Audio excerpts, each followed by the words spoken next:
কোটা সংস্কারের দাবিতে টানা বেশ কয়েকদিন ধরে আন্দোলন করছেন সাধারণ শিক্ষার্থীরা। আন্দোলন শান্তিপূর্ণভাবে চললেও ছাত্রলীগ হামলা চালালে সোমবার তা সহিংসতার রূপ নেয়। ঢাকা, জাহাঙ্গীরনগর, চট্টগ্রাম বিশ্ববিদ্যালয় সহ আরও বেশ কয়েকটি বিশ্ববিদ্যালয় ক্যাম্পাস রণক্ষেত্রে পরিণত হয়, যা আন্তর্জাতিক গণমাধ্যমে বেশ গুরুত্বের সাথে স্থান পেয়েছে চলমান কোটা আন্দোলন ইস্যু।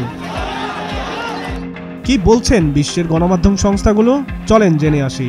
আন্তর্জাতিক গণমাধ্যম সংস্থা আল জাজিরা বলেন, সরকারি চাকরিতে কোটা আন্দোলনে বাংলাদেশে বেশ কিছু শিক্ষার্থীরা আহত হয়েছেন। দেশে বিশেষ গোষ্ঠীর জন্য সরকারি চাকরির কোটা নিয়ে বিক্ষোভে শতাধিক মানুষ হতাহত হয়েছেন। বিক্ষোভকারীরা বলছেন, ক্ষমতাসীন দলের সমর্থকরা তাদের উপর হামলা করেছে।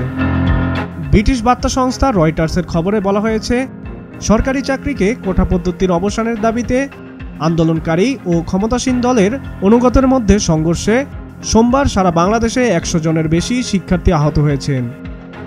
পুলিশ ও প্রত্যক্ষদর্শীদের বরাতে এই তথ্য জানিয়েছে বার্তা সংস্থাটি। এদিকে আন্তর্জাতিক গণমাধ্যম সংস্থা অ্যামনেস্টি ইন্টারন্যাশনালও উদ্বেগ প্রকাশ করেছেন।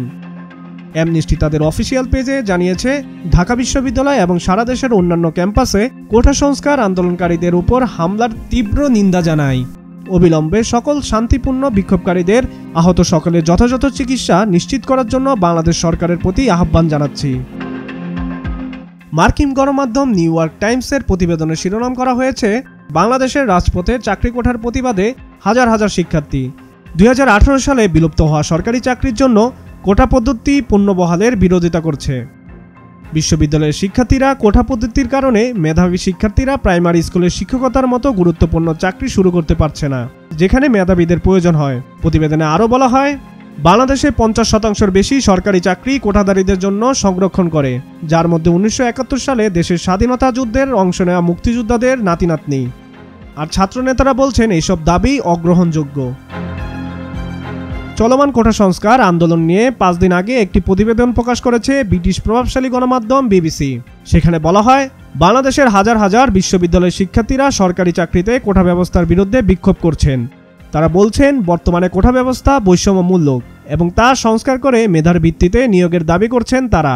প্রতিবেদনে আরও বলা হয়, কেউ কেউ রাজধানীর একটি রেলপথে লগি বিছিয়ে দেশের উত্তরাঞ্চলে ট্রেন চলাচলে ব্যাহত করছে। বাংলাদেশের সর্বোচ্চ আদালত বুধবার সিস্টেমটিকে সাময়িকভাবে স্থগিত করেছে, তবে এটি স্থায়ীভাবে অপসারণ না করা পর্যন্ত বিক্ষোভ অব্যাহত থাকবে বলে আশঙ্কা করা হচ্ছে। এদিকে জনপ্রিয় তুর্কি বার্তা সংস্থা আনাদোলু বলছে, সোমবার বাংলাদেশের বিশ্ববিদ্যালয় ক্যাম্পাসে সরকারি চাকরিতে কোটা নিয়ে আন্দোলনরত শিক্ষার্থীদের সঙ্গে ক্ষমতাসীন দলের অনুগত বিক্ষোভকারীদের পাল্টাপাল্টিতে শত শত মানুষ আহত হয়েছে। প্রধানমন্ত্রীর বক্তব্যের প্রতিবাদে হাজার হাজার শিক্ষার্থী ঢাকা বিশ্ববিদ্যালয়ের ক্যাম্পাসে জড়ো হলে এই সংঘর্ষ শুরু হয়। এদিকে কোটা আন্দোলন নিয়ে গুরুত্বের সাথে প্রতিবেদন প্রকাশ করেছে ফার্স্ট পোস্ট, প্রাইম মিশনারি পরিচালিত আন্তর্জাতিক গণমাধ্যম, এশিয়া নিউজ, আরব নিউজ সহ আরও বেশ কয়েকটি গণমাধ্যম। পাকিস্তানের শীর্ষ গণমাধ্যম দ্য ডাউন ও ইয়াহু নিউজের বার্তা সংস্থা এএফপির বরাতে প্রতিবেদনে প্রকাশ করেছেন, বাংলাদেশের প্রতিদ্বন্দ্বী ছাত্ররা সোমবার সংঘর্ষে অন্তত 100 জন আহত হয়েছেন, কারণ লোভনীয় সরকারি চাকরির জন্য কোঠার বিরোধিতাকারী বিক্ষোভকারীরা ক্ষমতাসীন দলের প্রতি অনুগত বিক্ষোভকারীর পাল্টা লড়াই করছে। সাব্বির হাসান, মাছরাঙ্গা টেলিভিশন।